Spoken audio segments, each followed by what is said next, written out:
My name is Rose. I'm 34 years old, and I live with my husband, Mark. We both work at the company that my father-in-law founded. My father-in-law has already retired, but he built up a small construction company into a business with annual sales of $173 million. It seems that he played hardball like acquiring rival construction companies, but everyone praises his business skills. My husband, who was to follow in his father's steps, had a pampered upbringing as their only son and has a gentle character that doesn't seem to really apply in this harsh, cold world. Although being gentle sounds nice, in reality he is an indecisive person who can't make decisions about anything, and I started to feel that he was unsuitable as both a husband and a company manager. Even my husband would say things like, "I'm not cut out to be a manager, so even if I become the CEO, I'll probably just only look like a CEO, but that's easier for me," showing that he wasn't seriously thinking about taking over the company. We've been married for 5 years now, but recently I've been particularly dissatisfied with my husband's lack of initiative. In contrast to my husband, I consider myself a decisive person, and when my father-in-law was active, he seemed to like that about me and gave me various jobs. Before I got married, I used to work at a bank, so I always work while paying attention to the numbers.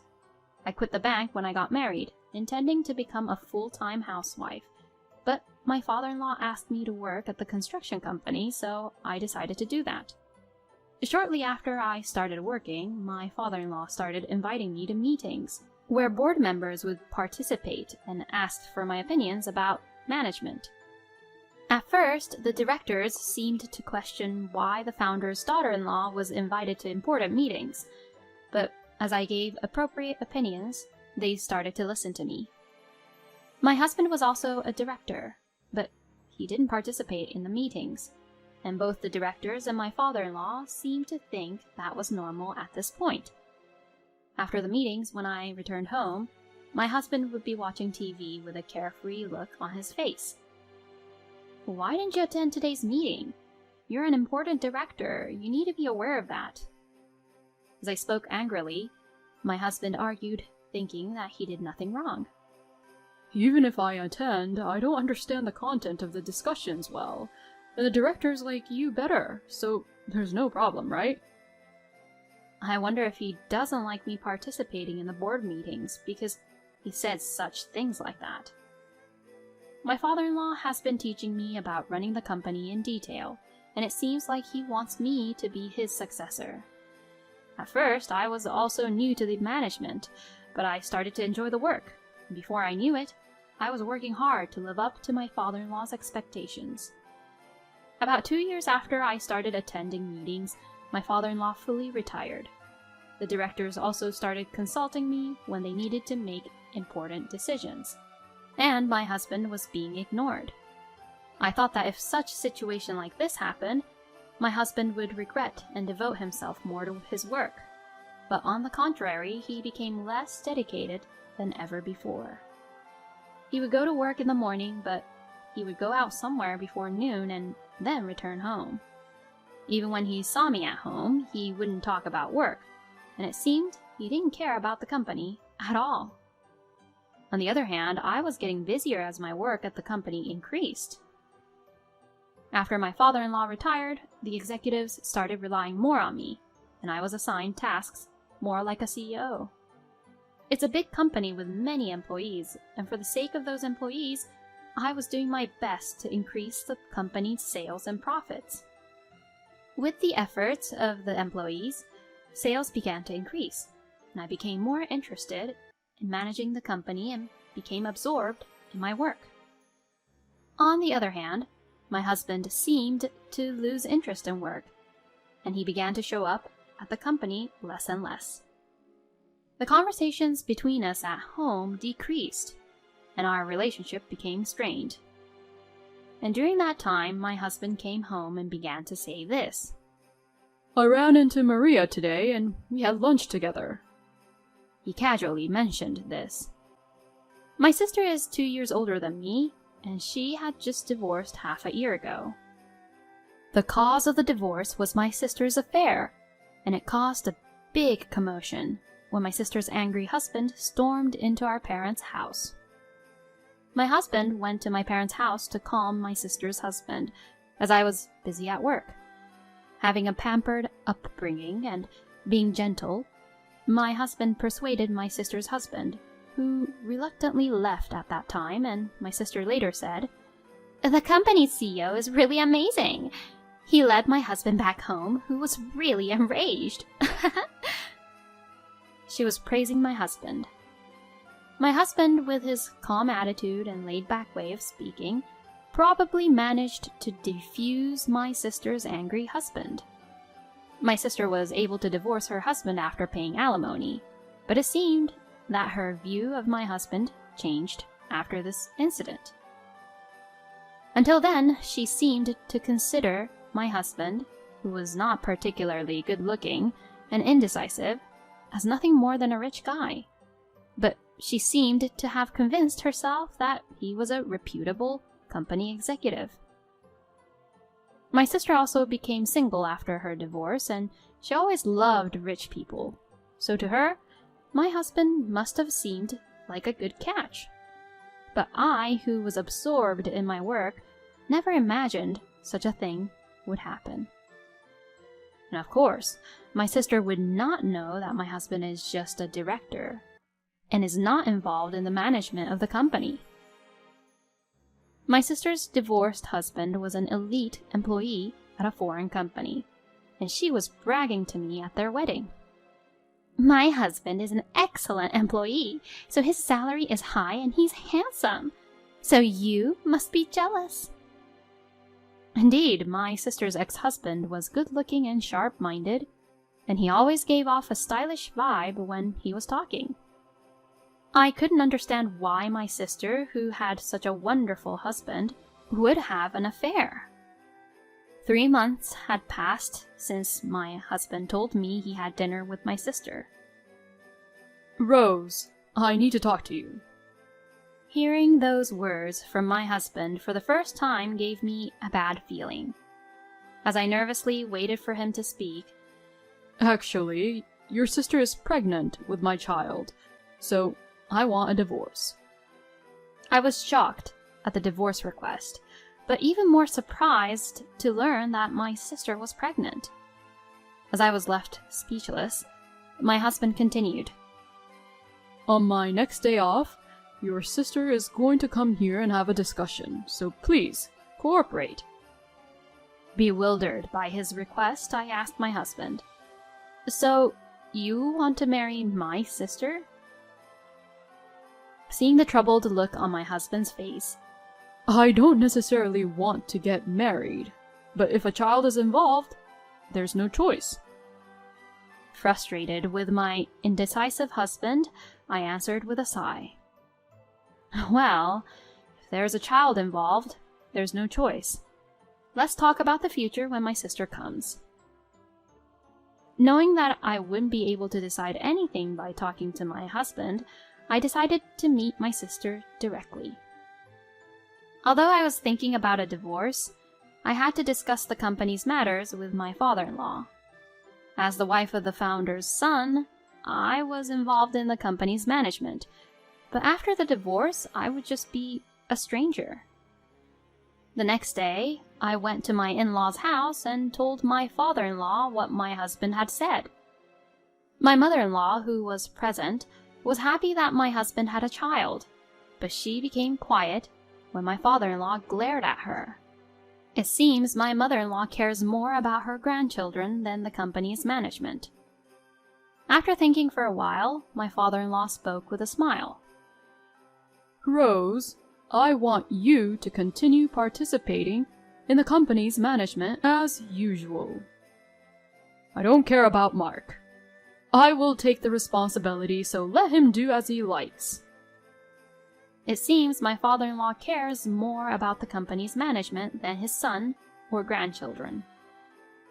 Although he has retired, my father-in-law still has a say in the company, and he owns a large portion of the company's shares, so there are no executives who would oppose to his will.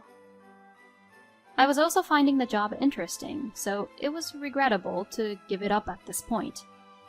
Now that the work issue has been settled, it's time to talk about the future with my sister.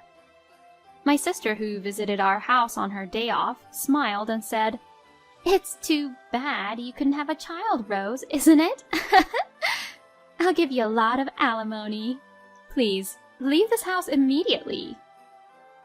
She spoke with a victorious smirk. My husband just kept silent, merely listening to our conversation without saying anything. Despite being the very cause of the problem, my husband just sat there, with an uninterested look on his face, which left me flabbergasted.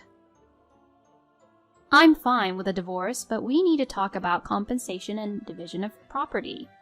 I think it's best to get a lawyer and make everything clear. I never thought you would fall for someone like Mark, who's nothing special. I responded to my sister sarcastically. For a moment, my sister gave me a stern look, but her face quickly returned to a smirk. I finally understand that it's not about looks, but what's inside that matters with men. I was amused by her claiming to fully understand my husband, and while trying not to laugh, I said, "That's good for you then. I hope you and Mark live happily together." She might have been talking about his money. She seemed to assume that my husband was the CEO of my father-in-law's company, but it appeared she hadn't heard anything from him. After the discussion ended, my sister stated she would start living here. As she had brought a moving company, I took only the essentials and left. Knowing my quick-to-act sister, I had predicted this would happen, and had already arranged for a new apartment. I had hired a lawyer and had all the paperwork ready for property division and claiming compensation. The next day, after I had moved all my belongings, I began negotiations for compensation and property division with my husband and sister along with my lawyer. My husband was present, still acting as if he was unrelated to this, and only my sister spoke.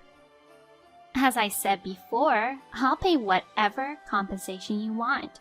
Just decide on your own." Hearing her words, my lawyer decided to claim compensation for my sister, in addition to my husband. My sister was still making payments on compensation claimed by her ex-husband, so the lawyer had previously advised me that claiming from her might be impossible. But since she said she'd pay anything, we decided to claim from her as well.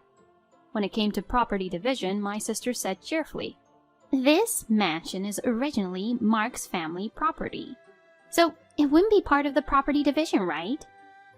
With an expressionless face, my lawyer answered her, "This building and land are owned by the company, so it's up to the company to decide." It seemed like my husband also thought this house belonged to his father, and he said, "Is that so? I thought this house belonged to my father." he asked, seemingly without much surprise. On the other hand, my sister turned to the lawyer. "Wait a minute, so you're saying I can't live in this house?" The lawyer replied in an uptight way, "It's owned by the company, so if the company approves, you can continue living here." At these words, my sister seemed to relax a bit.